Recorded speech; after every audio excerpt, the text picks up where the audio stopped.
Hello everyone. मेरा नाम है राहुल और आप देख रहे हैं साहित्य परिवार। तो दोस्तों, साहित्य परिवार में आप सभी लोगों का स्वागत है। तो दोस्तों, आज मैं आप लोगों के सामने एक नई कहानी प्रस्तुत करने जा रहा हूं, जिसका नाम है गैंग्रीन या रोज। जिसका नाम क्या है? गैंग्रीन और रोज। ये कहानी कब प्रकाशित हुई थी? 1934 में। कब? 1934 में। इसके लेखक कौन है? कहानीकार सच्चिदानंद हीरानंद वात्स्यायन अज्ञे, जो 1911 में इनका जन्म हुआ था। इनको मतलब कभी कभी बहुत जगह अज्ञे दिया रहता है। आप पूछ देगा कि अज्ञे का पूरा नाम क्या है, तो इनका पूरा नाम है सच्चिदानंद हीरानंद वात्स्यायन अज्ञे। इनकी महत्वपूर्ण कहानियों में से एक है गैंग्रीन या रोज। गैंग्रीन कहानी जो है वो विप्थगा कहानी संग्रह में संकलित हुई थी। देखो, गैंग्रीन यह अज्ञे जी की सबसे प्रसिद्ध कहानी है, जिसमें उन्होंने दिखाया है कि किसी भी प्रकार के नएपन से रहित जीवन में व्यक्ति और व्यक्तियों के संबंध किस प्रकार टूटते हैं। इस कहानी में लेखक ने एक गृहिणी पर पड़ने वाले प्रभावों को बड़ी कुशलता के साथ व्यक्त किया है। इस कहानी में मतलब कि देखो, लेखक ने खुद एक गृहिणी पर जो पड़ने वाले प्रभाव है उसको बहुत ही कुशलता के साथ व्यक्त किया है। उसके पति के काम पर चले जाने के बाद पूरा दिन मालती को घर में अकेले ही बिताना पड़ता था। इसकी जो पात्रा है वो है मालती। मालती मतलब ये कहानी जो है वो मालती के ऊपर ही है। मालती के ऊपर है। मतलब कि जब उसका पति काम पर चला जाता था तो सारा दिन उसको अकेले ही घर में बिताना पड़ता था। उसका एक पुत्र भी था जो बीमार था तथा दुर्बल था, जो हर समय रोता रहता था। देखिए, मैं आप लोगों को मतलब कि सबसे पहले ये अज्ञे जी के बारे में बताऊंगा, उसके बाद पूरी कहानी को मैं आपको पढ़ाकर और उसमें से कौन इम्पोर्टेंट कौन से कथन है उसको भी मैं बताऊंगा। तो आप लोग प्लीज़ इस क्लास को पूरा देखिएगा, ठीक ना। इस क्लास को आप लोग पूरा देखिएगा। सबसे पहले हम लोग चलेंगे किस पे? सच्चिदानंद हीरानंद वात्स्यायन अज्ञे के जीवन पे, कि इनका जन्म कब हुआ था, इनकी कौन कौन सी कहानियाँ हैं, कौन कौन से उपन्यास है, इसको पहले देख लेते हैं। उसके बाद हम लोग कहानी पे चलेंगे। देखो, अज्ञे जी का पूरा नाम क्या है? सच्चिदानंद हीरानंद वात्स्यायन अज्ञे। इनका उपनाम क्या है? वो है अज्ञे। इनका उपनाम क्या है? अज्ञे है। इनका मूल नाम क्या है? सच्चिदानंद हीरानंद वात्स्यायन अज्ञे। इनका जन्म कब हुआ था? 7 मार्च 1911 में। कहाँ पर? कुशीनगर में। कुशीनगर कहाँ पड़ता है? उत्तर प्रदेश में। कुशीनगर कहाँ पड़ता है? उत्तर प्रदेश में पड़ता है। अगर इनके निधन की अगर बात करें तो कब हुआ था? 4 अप्रैल 1987 को। कहाँ पर? नई दिल्ली में। इनके अगर पुरस्कार की बात करें तो पुरस्कार इनको कौन सा मिला था? भारतीय ज्ञानपीठ पुरस्कार। कौन सा पुरस्कार? भारतीय ज्ञानपीठ पुरस्कार। इनकी प्रमुख कृतियों की अगर बात करें तो कविता संग्रह। पहले कविता संग्रह देख लेते हैं कौन कौन से हैं इनकी। कविता संग्रह में कौन कौन है? भग्नदूत 1933 ईस्वी। चिंता 1942। चिंता क्या है? 1942। इतलेयम 1946। हरिघास पर क्षण भर 1949। देखिए, इनकी जो जितनी भी कविताएं हैं, कविता संग्रह है, बहुत इम्पोर्टेंट है हमारे जो सिलेबस में, मतलब कि हमारे जो एग्ज़ाम में है वो पूछी जाती है इनकी कविताओं को।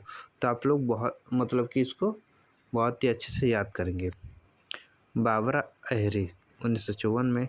इंद्रधनुष रौंदे हुए ये 1957 में। अरिओ करुणा प्रभाव में 1959 में।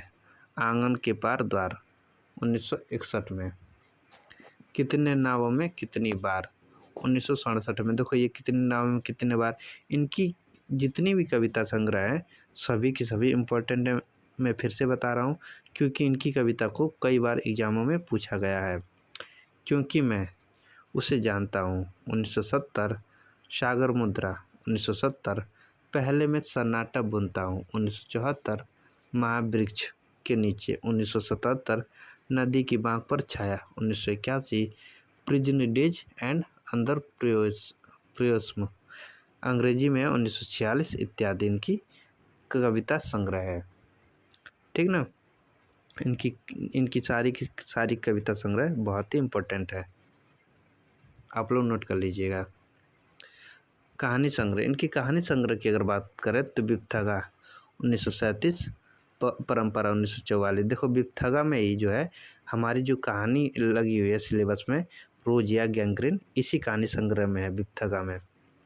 कोठरी की बात 1945, शरणार्थी 1948, जयदोल 1951।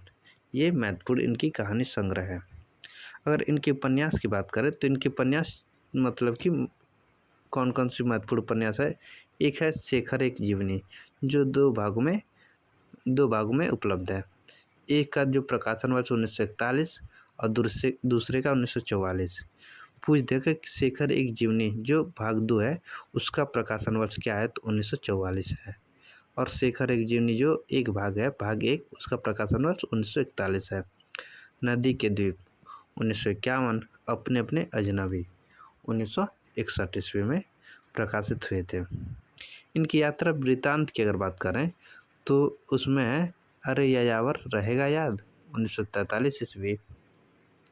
अरे यायावर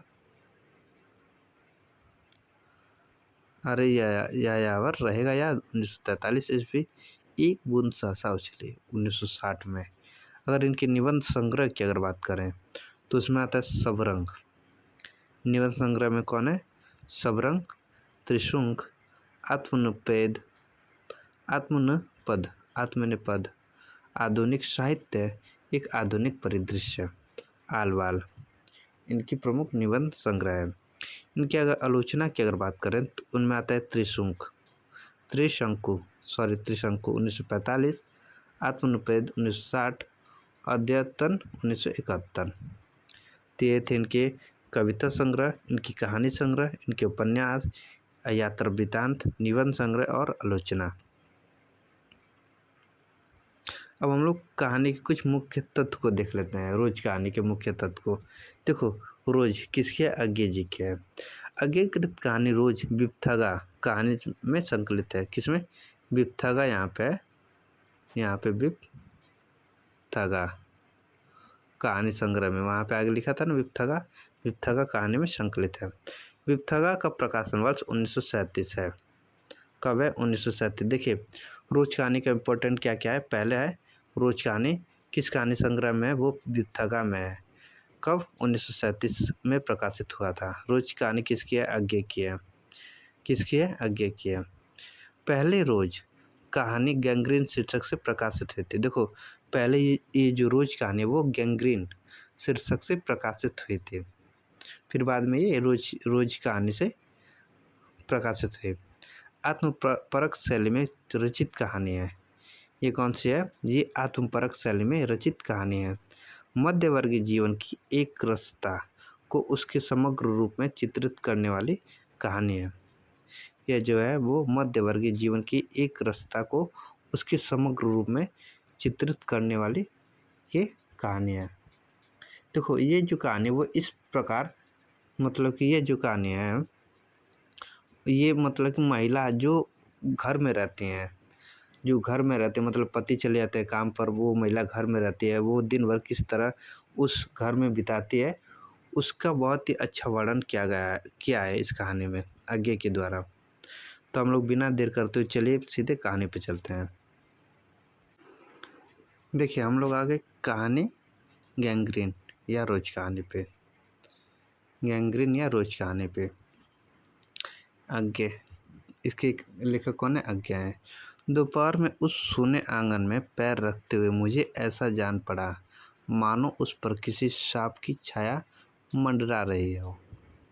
उसके वातावरण में कुछ ऐसे अकथ्य और स्पृश्य किंतु फिर भी बोझल और प्रकंपमय और घना सा फैल रहा था। देखिए यह जो पंक्ति यहाँ से यहाँ तक बहुत इम्पोर्टेंट पंक्ति हैं। चाहे कहानी हो, चाहे उपन्यास हो, चाहे नाटक हो, जो स्टार्टिंग की पंक्तियाँ होती है, जो शुरुआत की पंक्तियाँ होती है, वो बहुत ही इम्पोर्टेंट पंक्तियाँ होती हैं। क्योंकि जो कहानी की शुरुआत जहाँ से होती है वो पंक्ति जो बहुत ही महत्वपूर्ण होती है, आप लोग उसको हमेशा ज़रूर याद रखिएगा। जो मतलब कि कहानी की जो शुरुआती पंक्ति होती है बहुत ही महत्वपूर्ण होती है। मेरी आहट सुनते ही मालती बाहर निकली। मेरी आहट सुनते ही मालती बाहर निकली। मुझे देखकर पहचान कर उसकी मुरझाई हुई मुख मुद्रा तनिक से मीठे विस्मय से जागी सी और फिर पूर्ववत हो गई। उसने कहा, आ जाओ, और बिना उत्तर की प्रतीक्षा किए भीतर की ओर चली। मैं भी उसके पीछे हो लिया। भीतर पहुंचकर मैंने पूछा, वे यहाँ नहीं हैं? वे यहाँ नहीं, कौन नहीं है? उसके पति। तो वो बोलती है, अभी आए नहीं हैं, दफ्तर में है, थोड़ी देर में आ जाएंगे। कोई 1:30-2 बजे आया करते हैं। कब के गए हैं? लेखक यहाँ पे खुद पूछ रहे हैं कि कब के गए हैं। यहाँ पे लेखक है और दूसरी कौन है? मालती है। लेखक है और मालती है। कब के गए हुए हैं? बोलते कि सवेरे उठते ही चले जाते हैं। मैं हूँ कर पूछने को हुआ। मैं हूँ कर पूछने को हुआ, और तुम इतनी देर क्या करती हो? पर फिर सोचा, आते ही एकाएक प्रश्न ठीक नहीं है। मैं कमरे की ओर देखने लगा। मालती एक पंखा उठा लाई और मुझे हवा करने लगी। मैंने आपत्ति करते हुए कहा, नहीं, मुझे नहीं चाहिए। पर वह नहीं मानी। बोली, वाह, चाहिए कैसे नहीं? इतनी धूप में तो आए हो यहाँ तो। फिर मैंने कहा कि अच्छा लाओ, मुझे दे दो। वह शायद ना करने वाली थी, पर तभी दूसरे कमरे से शिशु के रोने की आवाज़ सुनकर उसने चुपचाप पंखा मुझे दे दिया और घुटनों पर हाथ टेककर एक थकी हुई हूँ करके उठी और भीतर चली गई। मैं उसके चाहते हुए दुबले शरीर को देखकर सोचता रहा, यह क्या, यह कैसी छाया सी इस घर पर छाई हुई है। मालती मेरे दूर के रिश्ते की बहन है। देखिए, बहुत इम्पोर्टेंट ये संवाद है, बहुत इम्पोर्टेंट कथन है कि मालती मेरी दूर के रिश्ते की क्या है? बहन है। पूछ देगा एग्जाम में कि मालती लेखक की क्या लगती है, तो वो लेखक की दूर के रिश्ते की बहन है, किंतु उसे सखी कहना ही उचित है, क्योंकि हमारे परस्पर संबंध शख्स का ही रहा है। हम बचपन से इकट्ठे खेले हैं, इकट्ठे लड़े और पीटे हैं, और हमारी पढ़ाई भी बहुत सी इकट्ठी हुई थी। देखिए, यहाँ से मतलब यहाँ से और यहाँ तक इम्पोर्टेंट है। दूसरे मतलब कि कलर से कर दे रहे हैं। देखिए, यहाँ से और यहाँ तक इम्पोर्टेंट पंक्ति है। ठीक, आगे चलते हैं। लिखा है, व्यवहार में सदस्य की स्वेच्छा और स्वच्छंदता रही। वह कभी भ्रातृत्व के या बड़े छोटेपन के बंधनों में नहीं घिरा। मैं आज कोई 4 वर्ष बाद उसे देखने आया हूँ। जब मैंने उसे इससे पूर्व देखा था तब वह लड़की ही थी। अब वह विवाहित है, एक बच्चे की माँ भी है। इससे कोई परिवर्तन उसमें आया होगा, और यदि आया होगा तो क्या, यह मैंने अभी तक सोचा नहीं था। किंतु अब उसकी पीठ की ओर देखता हूँ। मैं सोच रहा था, यह कैसी छाया इस घर पर छाई हुई है, और विशेषताएं मालती पर। देखिए, ये जो मतलब पंक्ति हैं ये वाली कि मैं आज कोई 4 वर्ष बाद उसे देखने आया हूँ, यहाँ से लेकर और यहाँ तक अभी तक सोचा नहीं था। यहाँ तक, या मतलब कि यहाँ तक कर लेते हैं, ये भी इम्पोर्टेंट है। तो यहाँ से लेके यहाँ तक इम्पोर्टेंट पंक्ति है ये भी वाली। ठीक,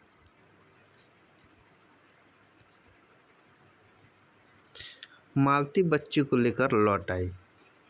मालती बच्ची को लेकर लौट आई और फिर मुझसे कुछ दूर नीचे बिछी हुई दरी पर बैठ गई।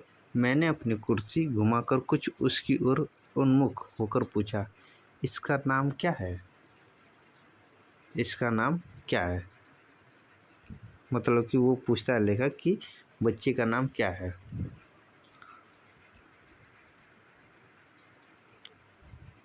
तो मालती ने बच्चे की ओर देखते हुए उत्तर दिया, नाम तो कोई निश्चित नहीं किया, वैसे टीटी कहते हैं।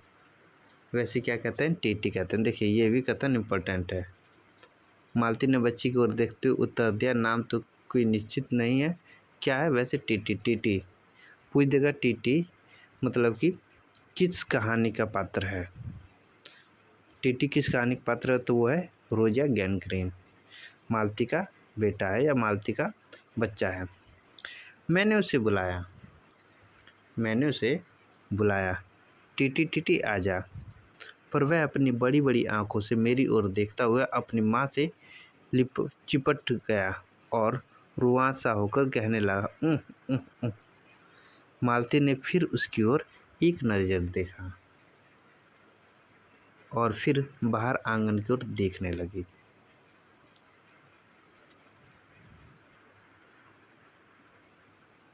काफ़ी देर मौन रहा। थोड़ी देर तक तो वह मौन आकस्मिक ही था, जिसमें मैं प्रतीक्षा में था कि मालती कुछ पूछे, किंतु उसके बाद एकाएक मुझे ध्यान हुआ मालती ने कोई बात ही नहीं की। ये अभी नहीं पूछा कि मैं कैसा हूँ, कैसे आया हूँ, चुपचाप बैठी है। क्या विवाह के 2 वर्ष में ही वह बीते दिन भूल गई, या अब मुझे दूर इस विशेष अंतर पर रखना चाहती है, क्योंकि वह निर्बाध स्वच्छंदता अब तो नहीं हो सकती, पर फिर भी ऐसा मौन जैसा अजनबी से भी नहीं होना चाहिए। मैंने कुछ खिंचा होकर दूसरी ओर देखते हुए कहा, जान पड़ता है तुम्हें मेरे आने से विशेष प्रसन्नता नहीं हुई। जान पड़ता है कि तुम्हें मेरे आने से विशेष प्रसन्नता नहीं हुई। इम्पोर्टेंट पंक्ति है ये वाली, कि जान पड़ता है तुम्हें मेरे आने से विशेष प्रसन्नता नहीं हुई। उसने एकाएक चौंकर कहा हूँ।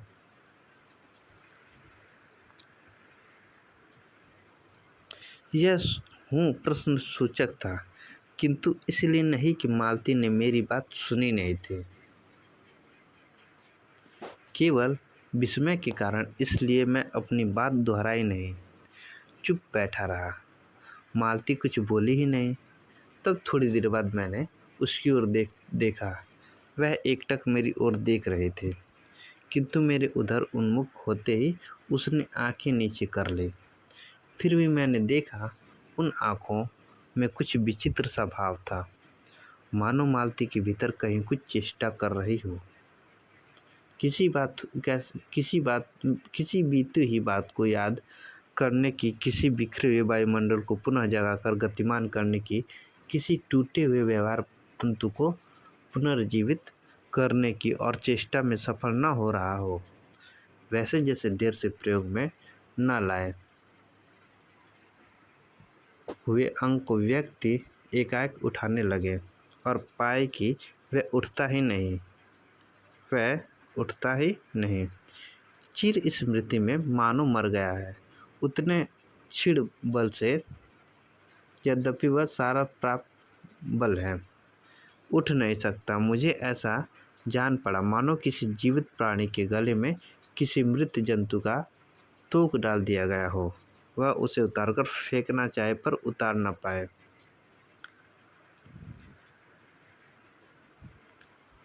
तब किसी ने किवाड़ खटखटाया। मैंने मालती की ओर देखा, पर वह हिली नहीं।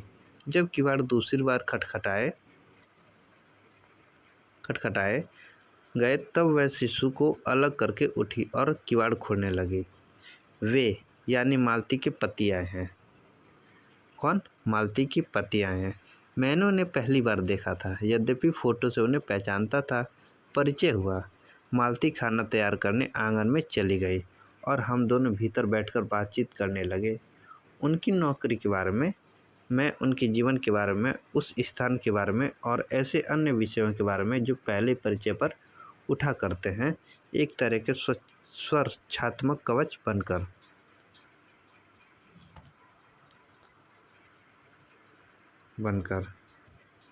मालती के पति का नाम है महेश्वर। देखो इम्पोर्टेंट है, मालती के पति का नाम क्या है? महेश्वर। देखो मालती है, महेश्वर है, टीटी है और एक लेखक खुद है। ठीक। वह एक पहाड़ी गांव में सरकारी डिस्पेंसरी के डॉक्टर हैं। देखो वह एक पहाड़ी गांव में सरकारी डिस्पेंसरी के डॉक्टर हैं। उसी हैसियत से इन क्वार्टरों में रहते हैं। प्रातःकाल 7 बजे डिस्पेंसरी चले जाते हैं और 1:30 या 2 बजे लौटते हैं। उसके बाद दोपहर भर छुट्टी रहती है। केवल शाम को 1-2 घंटे फिर चक्कर लगाने के लिए चले जाते हैं।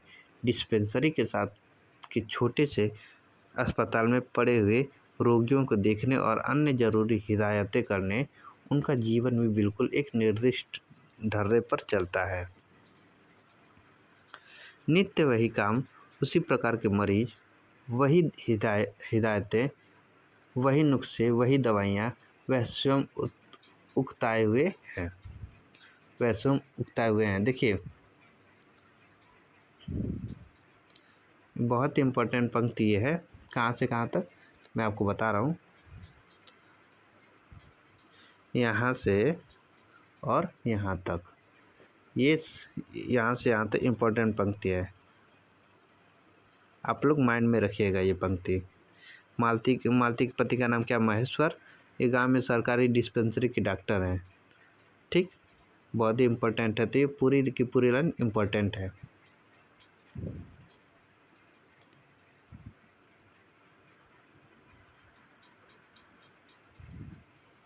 और इसलिए और साथ ही इस भयंकर गर्मी के कारण वह अपने फुर्सत के समय में सुस्त ही रहते हैं। मालती हम दोनों के लिए खाना ले आई। मैंने पूछा, तुम नहीं खाओगी या खा चुकी? महेश्वर बोले कुछ हंसकर, वे पीछे खाया करती है। पति 2:30 बजे खाना खाने आते हैं, इसलिए पत्नी 3 बजे तक भूखी बैठी रहेगी।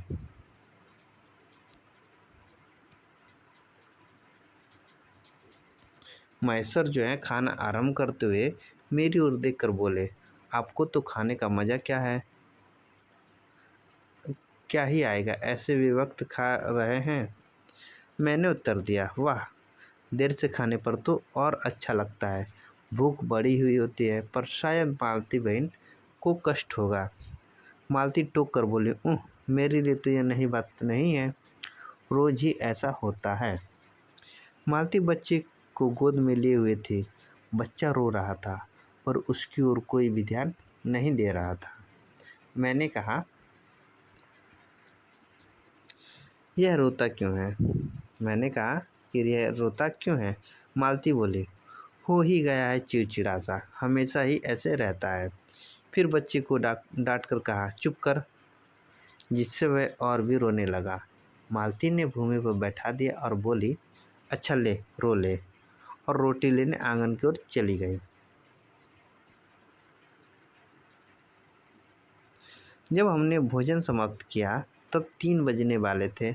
महेश्वर ने बताया कि उन्हें आज जल्दी अस्पताल जाना है। यहाँ 1-2 चिंताजनक केस आए हुए हैं जिनका ऑपरेशन करना पड़ेगा। 2 की शायद टांग काटनी पड़ेगी।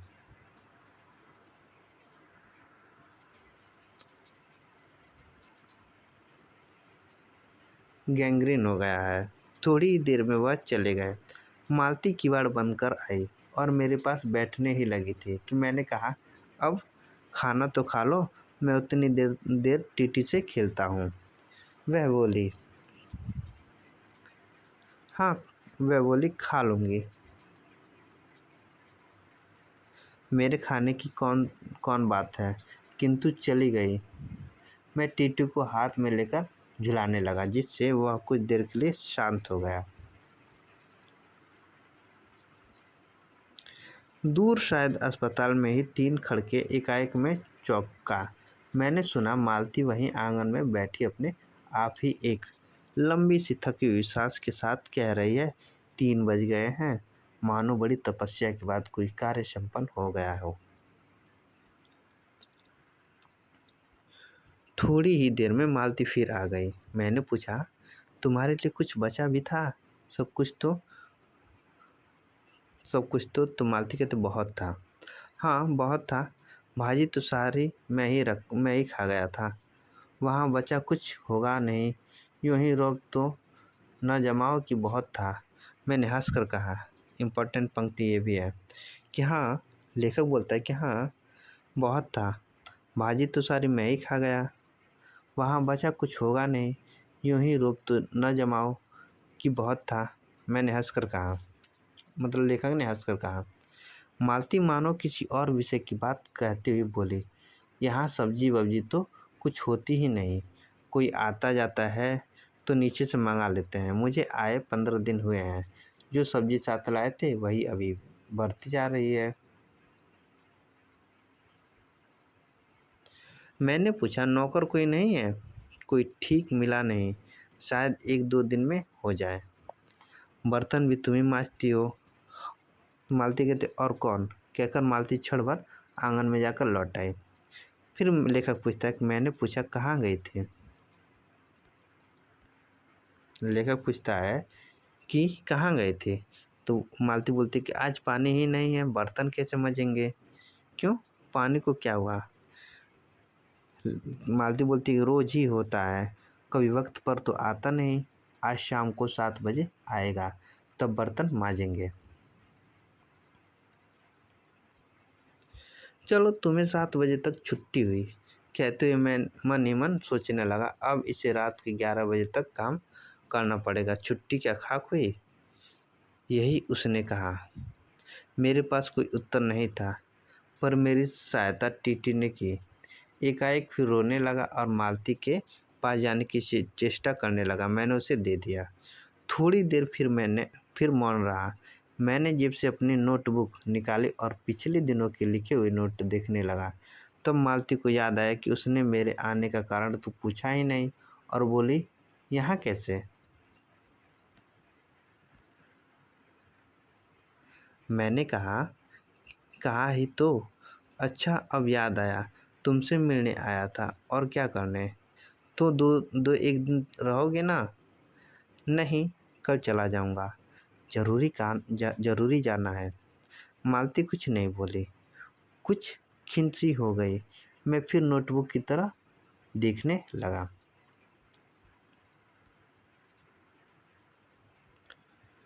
थोड़ी देर बाद मुझे भी ध्यान हुआ, मैं आया हूँ तो मालती से मिलने, किंतु यहाँ वह बात करने की बैठी है और मैं पढ़ रहा हूँ।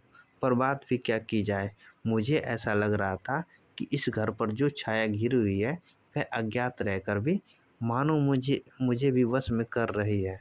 मैंने भी वैसा ही नीरस निर्जीव सा हो रहा हूँ, जैसे, हाँ, जैसे यह घर, जैसे मालती। मैंने पूछा, तुम कुछ पढ़ती लिखती नहीं? मैं चारों ओर देखने लगा कि कहीं किताबें दिख पड़ें। यहाँ कहकर मालती थोड़ा सा हंस दी।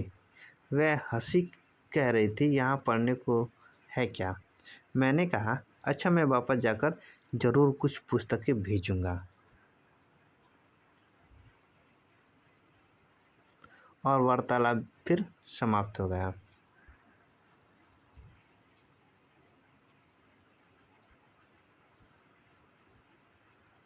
थोड़ी देर बाद मालती ने फिर पूछा, आए कैसे हो लारी में? थोड़ी देर बाद मालती ने फिर पूछा कि आए कैसे हो लारी में? तो वो बोलता है कि पैदल।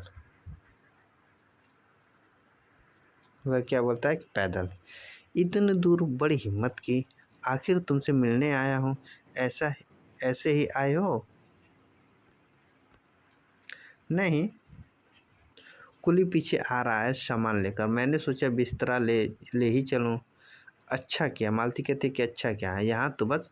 कहकर मालती चुप रह गई। फिर बोली, तुम थक गए होगे, लेट जाओ। लेखक बोलता कि नहीं, बिल्कुल नहीं थका। मालती बोलती कि रहने भी दो, थके नहीं, भला थके हैं। और तुम क्या करोगी?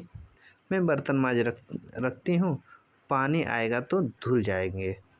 मैंने कहा, वाह, क्योंकि कोई बात मुझे सूझी नहीं। थोड़ी देर में मालती उठी और चली गई। टीटी को साथ लेकर तब मैं भी लेट गया और छत की ओर देखने लगा।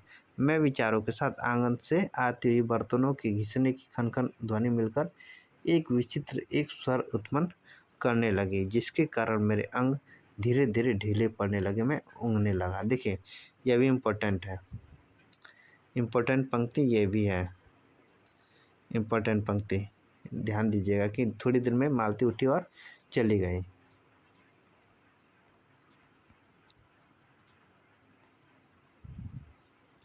एकाएक वह एक स्वर टूट गया, मौन हो गया। इससे मेरी तंद्रा भी टूटी। मैं उसे मौन से सुनने लगा। 4 खड़क रहे थे और इसी का पहला घंटा सुनकर मालती रुक गई थी। वह 3 बजे वाले बात मैंने फिर देखी। अब की बार उग्र रूप में मैंने सुना। मालती एक बिल्कुल अनैच्छिक, अनुभूतिहीन, नीरस या तंत्रवत, वह भी थके हुए यंत्र के स्वर में कह रही है, 4 बज गए हैं। मानो इस अनैच्छिक समय के गिनने में ही उसका मशीन तुल्य जीवन बीतता हो। वैसे ही जैसे मोटर को स्पीडोमीटर या यंत्रवत फासला नापता जाता है और यंत्रवत विश्रांत स्वरों में कहता है कि मैंने अपनी अमित शून्य पथ का इतना अंश तय कर लिया, ना जाने कब कैसे मुझे नींद आएगी। देखिए, इम्पोर्टेंट है। मैंने सुना, कहाँ से इम्पोर्टेंट है ये? मैंने सुना, यहाँ से मैंने सुना। मालती एक बिल्कुल अनैच्छिक, अनुभूति, नीरस, यंत्रवत, वह भी थके हुए, यहाँ से और यहाँ तक मुझे नींद नहीं आ गई। तब 6 कभी के बज चुके थे जब किसी के आने की आहट से मेरी नींद खुली और मैंने देखा कि महेश्वर लौट आए हैं और उनके साथी बिस्तर लिए हुए मेरा कुली। मैं मुँह धोने को पानी मांगने को ही था कि मुझे याद आया पानी नहीं होगा। मैंने हाथों से मुँह पोंछते पोंछते महेश्वर से पूछा, आपने बड़ी देर की? उन्होंने किंचित ग्लानि भरे स्वर में कहा, हाँ, आज वह गैंग्रीन का ऑपरेशन करना ही पड़ा। एक कर आया हूँ, दूसरे को एम्बुलेंस में बड़े अस्पताल भिजवा दिया। मैंने पूछा, गैंग्रीन कैसे हो गया? एक कांटा चुभा था, उसी से हो गया। बड़े लापरवाह लोग होते हैं यहाँ के। मैंने पूछा, यहाँ आपको केस अच्छे मिल जाते हैं? आय के लिहाज से नहीं, डॉक्टरी के अभ्यास के लिए। बोले, हाँ, मिल ही जाते हैं। यही गैंग्रीन हर दूसरे चौथे दिन एक केस आ जाते हैं, नीचे बड़े अस्पताल में भी। मालती आंगन से ही सुन रही थी, अब आ गई। बोली, हाँ, किस बनाते देर क्या लगती है? कांटा चुभा था, इस पर टांग काटने पड़े। यह अभी कोई डॉक्टरी है? हर दूसरे दिन किसी की टांग, किसी की बाँह काट आते हैं। इसी का नाम है अच्छा अभ्यास, इसी का नाम है अच्छा अभ्यास। महेश्वर हंसे, बोले, ना काटे तो उसकी जान गंवाएं। हाँ, पहले तो दुनिया में कांटे ही नहीं होते होंगे। आज तक तो सुना नहीं था कि कांटे के चुभने से मर जाते हैं। महेश्वर ने उत्तर नहीं दिया, मुस्कुरा दिए। मालती मेरी ओर देख कर बोली, ऐसे ही होते हैं डॉक्टर, सरकारी अस्पताल है ना, क्या परवाह है। मैं तो रोज़ ही ऐसी बात सुनती हूँ। अब कोई मर जाए तो ख्याल ही नहीं आता। पहले तो रात रात भर नींद नहीं आया करती थी। तभी आंगन में खुले हुए नल से कहा, tip tip tip tip tip, मतलब कि पानी आ गया। मालती ने कहा, पानी, और उठकर चली गई। खनखनाहट से हमने जाना, बर्तन धोए जाने लगे। टीटी महेश्वर की टांगों के सहारे खड़ा मेरी ओर देख रहा था। अब एकाएक उन्हें छोड़कर मालती की ओर खिसकता हुआ चला। महेश्वर ने कहा, उधर मत जा, और उसे गोद में उठा लिया। वह मचलने और चिल्ला चिल्ला कर रोने लगा। महेश्वर बोले, अब रो रो कर सो जाएगा तभी घर में चैन होगी। मैंने पूछा, आप लोग भीतर ही सोते हैं, गर्मी तो बहुत होती है।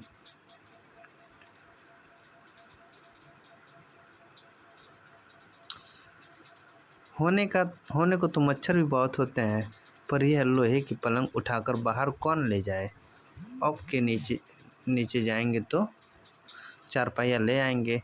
फिर कुछ रुक कर बोले, आज तो बाहर ही सोएंगे, आपके आने का इतना लाभ ही होगा। टीटी अभी तक रोता ही जा रहा था। महेश्वर ने उसे एक पलंग पर बिठा दिया और पलंग बाहर खींचने लगे। मैंने कहा, मैं मदद करता हूँ, और दूसरे ओर से पलंग उठाकर निकलवा दिए। अब हम तीनों, महेश्वर, टीटी और मैं, दो पलंगों पर बैठ गए और वार्तालाप के लिए उपयुक्त विषय न पाकर उस कमी को छुपाने लगे। टीटी से खेलने लगे। बाहर आकर वह कुछ चुप हो गया था, किंतु बीच बीच में जैसे एकाएक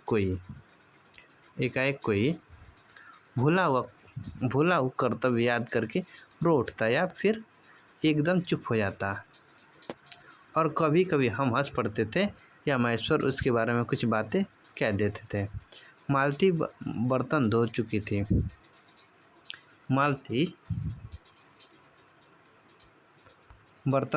थी। जब वह उन्हें लेकर आंगन की ओर, रसोई की छप्पर की ओर चली, तो महेश्वर ने कहा, थोड़े से आम लाया हूँ, वह भी धो लेना। देखिए, थोड़े से आम लाया हूँ, यह भी धो लेना। ये थोड़ा सा इम्पोर्टेंट मान सकते हैं कि महेश्वर ने कहा, थोड़े से आम लाया हूँ, वह भी धो लेना। थोड़ा सा ये इम्पोर्टेंट है, ज़्यादा नहीं लेकिन इम्पोर्टेंट है। कहाँ है? अंगीठी पर रखे हैं, कागज में लिपटे हुए। मालती ने भीतर जाकर आम उठाए और अपने आंचल में डाल लिए। जिस कागज में वे लिपटे हुए थे वह किसी पुराने अखबार का टुकड़ा था। मालती चलती चलती संध्या के उस क्षण प्रकाश में उसी को पढ़ती जा रही थी। वह नल के पास जाकर खड़ी उसे पढ़ती रही। जब दोनों ओर पढ़ चुकी तब एक लंबी सांस लेकर उसे फेंक कर आम धोने लगी। मुझे एक याद आया। बहुत दिनों की बात थी जब हम अभी स्कूल में भर्ती हुए थे। जब हमारा सबसे बड़ा सुख, सबसे बड़ी विजय थी। हाजिरी हो चुकने के बाद चोरी से क्लास से निकल भागना और स्कूल के कुछ दूरी पर आम के बगीचे में पेड़ों पर चढ़कर कच्ची आमियाँ तोड़ खाना। मुझे याद आया, कभी जब मैं भाग आता और मालती नहीं आ पाती थी तब मैं खिन्न मन लौट आया करता था। इम्पोर्टेंट है ये जो है इम्पोर्टेंट है, यहाँ से और यहाँ तक। कहाँ से कहाँ तक बताते हैं, रुकिए देखिए। यहाँ से और यहाँ तक इम्पोर्टेंट है ये। मुझे एक याद आया, बहुत दिनों की बात थी, यहाँ से लेके यहाँ तक। ठीक।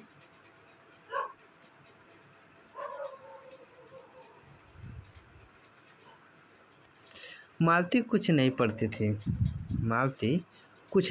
थी। उसके माता पिता तंग थे। एक दिन उसके पिता ने उसे एक पुस्तक ला कर दी और कहा कि इसके 20 पेज रोज पढ़ा करो। हफ्ते भर बाद मैं देखूं कि इसे समाप्त कर चुकी हो, नहीं तो मार मार कर चमड़ी उधेड़ दूंगा। मालती ने चुपचाप किताब ले ली, पर क्या उसने पढ़ी? वह नित्य ही उसके 10 पन्ने 20 पेज फाड़ कर फेंक देती, अपने खेल में किसी भांति फर्क न पड़ने देती। जब 8वें दिन उसके पिता ने पूछा, किताब समाप्त कर ली? तो उत्तर दिया, हाँ कर ली। पिता ने कहा, लाओ मैं प्रश्न पूछूंगा। तो चुप खड़ी रही। पिता ने कहा तो उद्धत स्वर में बोली, किताब मैंने फाड़ कर फेंक दी, मैं नहीं पढ़ूंगी। उसके बाद वह बहुत पीटी, पर वह अलग बात है। इस समय मैं यह सोच रहा था कि उस उद्धत और चंचल मालती आज कितनी सीधी हो गई है, कितनी शांत और एक अखबार के टुकड़े को तरसती है। यह क्या है? देखिए कि वह उद्धत और चंचल मालती आज कितनी सीधी हो गई है, कितनी शांत और एक अखबार के टुकड़े को तरसती है। ये भी इम्पोर्टेंट कथन है। यहाँ से लेकर, एक सेकंड बता रहे हैं, यहाँ से लेकर यहाँ तक इम्पोर्टेंट कथन ये है। तभी महेश्वर ने पूछा, रोटी कब बनेगी? तभी महेश्वर ने पूछा कि रोटी कब बनेगी? बस अभी बनाती हूँ, मालती बोलती है। पर अब की बार जब मालती रसोई की ओर चली तब टीटी की कर्तव्य भावना बहुत ही विस्तीर्ण हो गई। वह मालती की ओर हाथ बढ़ाकर रोने लगा और नहीं माना। मालती उसे भी गोद में लेकर चली गई। रसोई में बैठकर एक हाथ से उसे थपकने और दूसरे से कोई छोटे छोटे डिब्बे उठाकर अपने सामने रखने लगी। और हम दोनों चुपचाप रात्रि की और भोजन की ओर एक दूसरे के कुछ कहने की और ना जाने किस किस न्यूनता की पूर्ति की प्रतीक्षा करने लगे।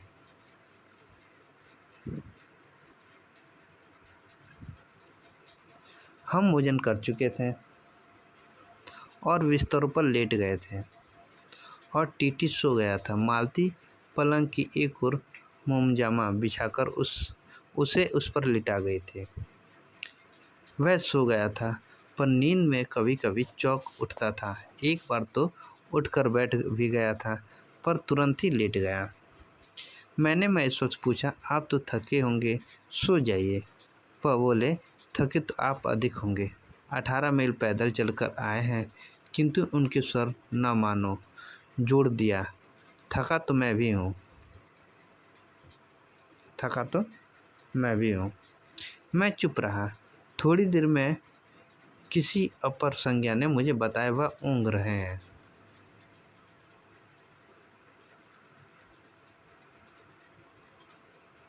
तब लगभग 10:30 बजे थे। मालती भोजन कर रही थी। मैं थोड़ी देर मालती की ओर देखता रहा। वह किसी विचार में, यद्यपि बहुत गहरे विचार में नहीं, लीन हुए धीरे धीरे खाना खा रही थी। फिर मैं इधर उधर खिसक कर पर आराम से होकर आकाश की ओर देखने लगा। पूर्णिमा थी, आकाश अनभ्र था। मैंने देखा उस सरकारी क्वार्टर के दिन में अत्यंत शुष्क और नीरस लगने वाली स्लेट की छत भी चांदनी में चमक रही है।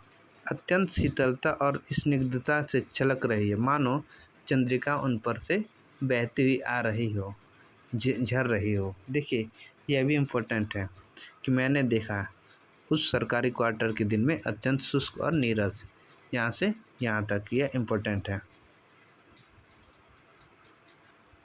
यहाँ से और यहाँ तक इम्पोर्टेंट, ठीक।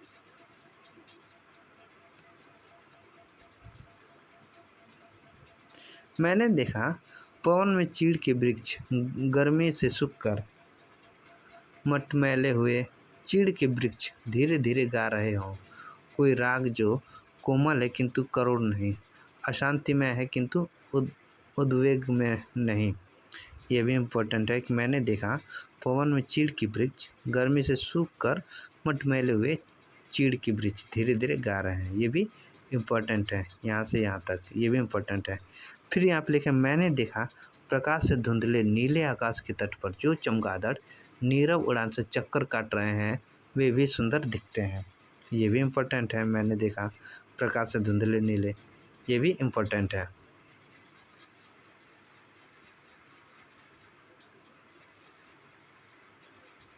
फिर यहाँ पे लिखा कि मैंने देखा दिन भर की तपन, अशांति, थकान, दाह पहाड़ों में से भाप से उठकर वातावरण में खोई जा रही है, जिसे ग्रहण करने के लिए पर्वत शिशुओं ने अपनी चीड़ वृक्ष रूपी भुजाएं आकाश की ओर बढ़ा रखी है। ये भी इम्पोर्टेंट है। देखिए, जितना इम्पोर्टेंट बताने सभी लाइनें इम्पोर्टेंट हैं, एग्जाम में पूछ भी सकते हैं, एग्जाम में पूछी भी जा सकती है ये। पर यह सब मैंने ही देखा, अकेले मैंने महेश्वर ऊँघ रहे थे और मालती उस समय भोजन से निवृत्त होकर दही जमाने के लिए मिट्टी का बर्तन गर्म पानी से धो रही थी और कह रही थी, अभी छुट्टी हुई जाती है और मेरे कहने पर ही कि 11 बजने वाले हैं। धीरे से सिर हिलाकर जता रही थी कि रोज़ ही इतने बज जाते हैं। मालती ने वह सब कुछ नहीं देखा। मालती का जीवन अपनी रोज़ की नियत गति से बहा जा रहा था और एक चंद्रमा की चंद्रिका के लिए, एक संसार के लिए रुकने को तैयार नहीं था।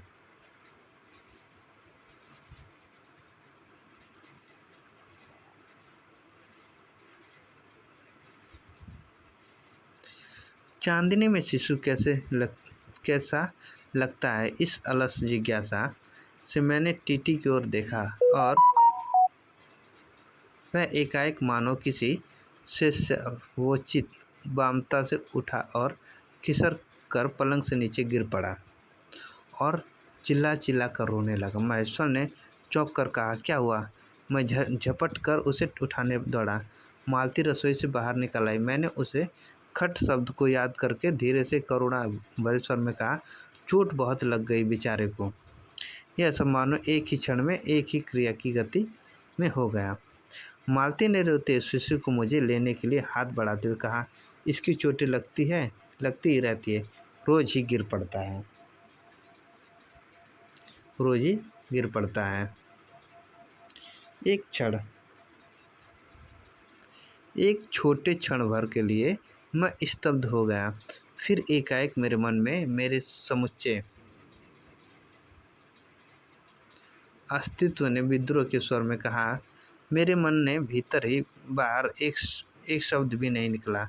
माँ युवती माँ, यह तुम्हारे हृदय को क्या हो गया जो तुम अपने एकमात्र बच्चे के गिरने पर ऐसी बात कह सकती हो, और यह अभी जब तुम्हारा सारा जीवन तुम्हारे आगे है।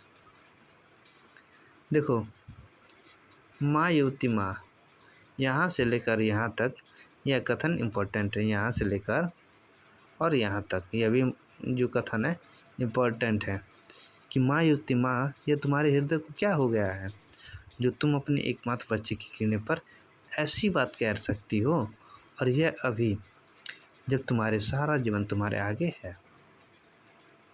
और तब एकाएक मैंने जाना कि वह भावना मिथ्या नहीं है। मैंने देखा कि सचमुच उस कुटुंब में कोई गहरी भयंकर छाया घर कर गई है। उनके जीवन के इस पहले ही यौवन में घुन की तरह लग गई है। उसका इतना अभिन्न अंग हो गई है कि वे उसे पहचानते ही नहीं, उसी की परिधि में गिरे हुए चले जा रहे हैं। इतना ही नहीं, मैंने उस छाया को देख भी लिया।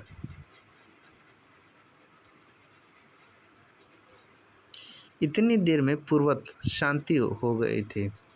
इतनी देर में पूर्वत शांति हो गई थी।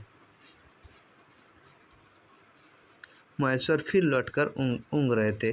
टीटी मालती के लेटे हुए शरीर से चिपट कर चुप हो गया था।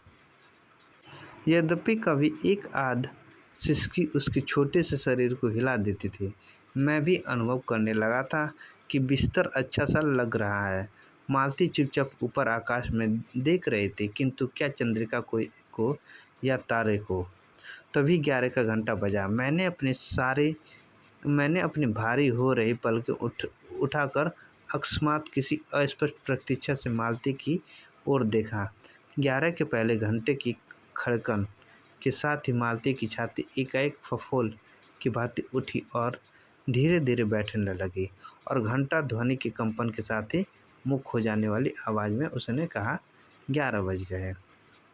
तो देखिए, मैंने अपनी ये भी जो लास्ट वाली लाइन है, मैंने अपनी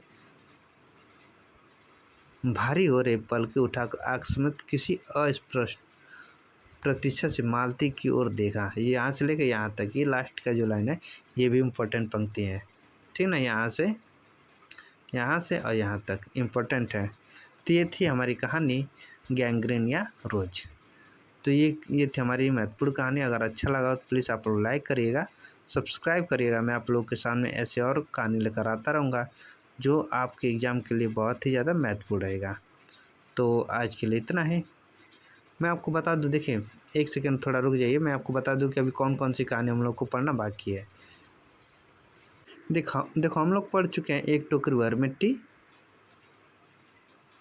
एक टोकरी भर मिट्टी पढ़ चुके हैं, चंद्रदेव से मेरी बातें, धुलाई वाली, और फिर दुनिया का सबसे अनमोल रतन, कानों में कंगना, उसने कहा था, आकाशदीप, अपना अपना भाग्य, ईदगाह, और आज हम लोगों ने पढ़ा है कौन सी कहानी, गैंग्रीन, जो आज्ञा किया।